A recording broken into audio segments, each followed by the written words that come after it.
ছেলে মামা কি আরে কিছু কিছু না টেনশন করো? না কিছু হয় না। ও আচ্ছা, তুই মনে হয় কোনো কিছু নিয়ে চিন্তা করতেছিস। আচ্ছা, তোর সাইকেল কোনায়? আরে চুরি গেছে সাইকেলটা। মামা তুই সত্যি করে, আমি তো তোর নামে অনেক কিছু শুনছি। তুই যেহেতু শুনছস হুম। তাহলে বলি শোন।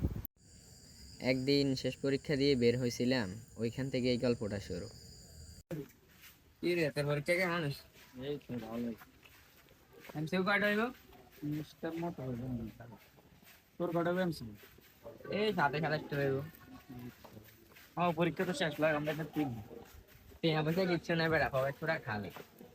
আমার দিকে যে 25,000 টাকা আছে, আমরা ফিফটিতে কত? 25,000। এত টাকা কই পাই? আমার কাছে একটা দাদু গেম আছে, কি তো দেখবি? দেখা। হ্যালো লবি দিব।